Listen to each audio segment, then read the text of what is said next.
Welcome to this discussion. Call me Harold. Today's topic, something that finally compelled me to take to the streets, as it were, is based on a case of blatant hypocrisy, moral bankruptcy, and a failure of today's political climate.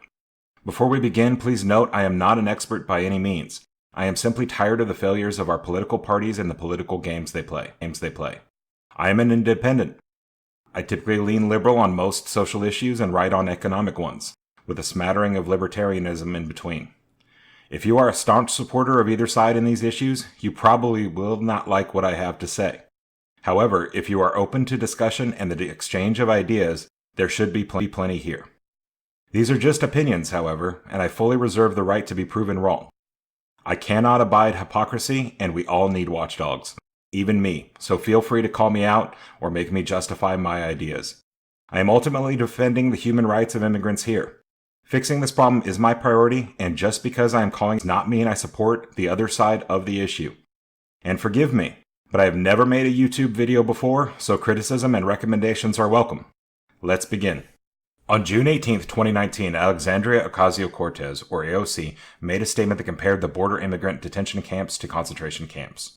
She also included the phrase, never again, a clear allusion to one of the most horrific events in human history. People chimed in from both sides trying to argue the merits of this analogy.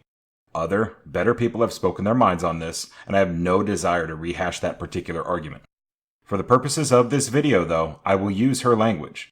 But I am fully aware that when these centers were created by previous Democratic presidents, they used the term detention center, though the purpose, function, and failures were essentially the same.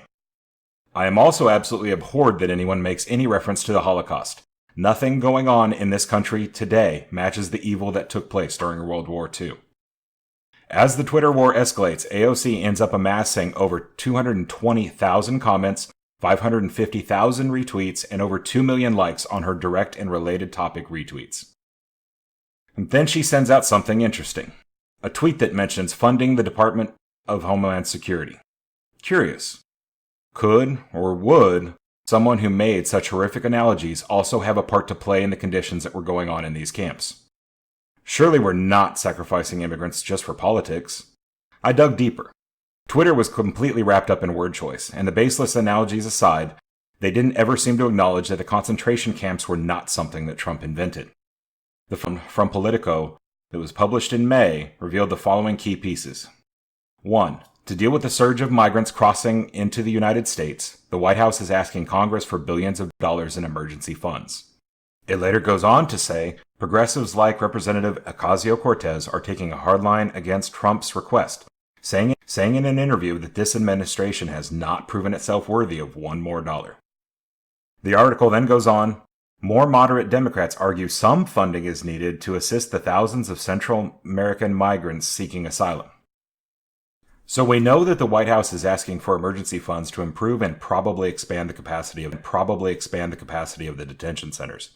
This is, of course, in response to the number of immigrants.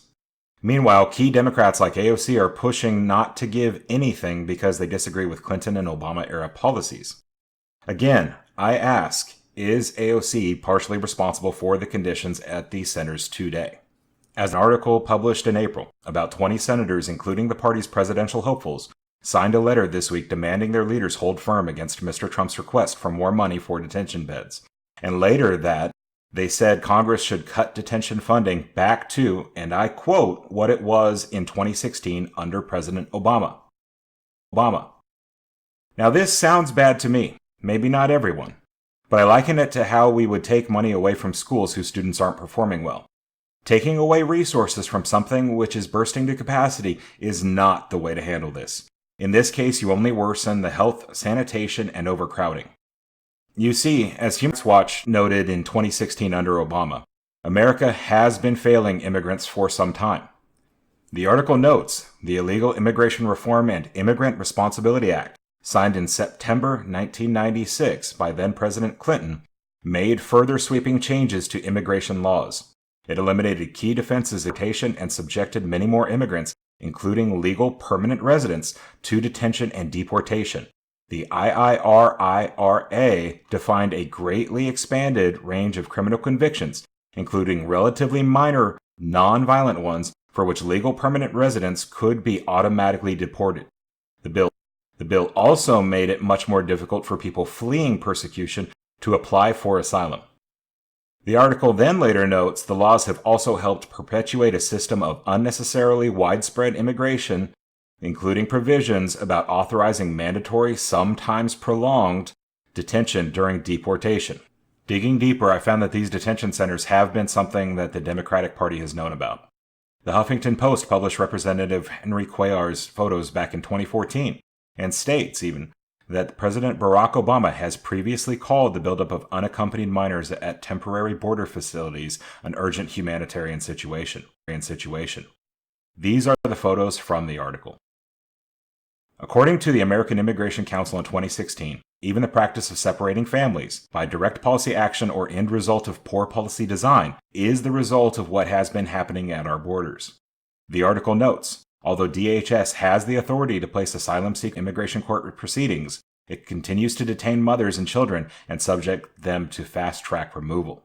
Human Rights Watch published another article in 2016 that reviewed 18 out of the 31 deaths that happened between 2012 and 2015 at these facilities. They found that substandard medical care and violation of applicable may have contributed to 7 of the 18 deaths they reviewed. We should be ashamed. What frustrates me about this is the absolute blindness to the sins and involvement of the Democratic Party and their leadership in this case.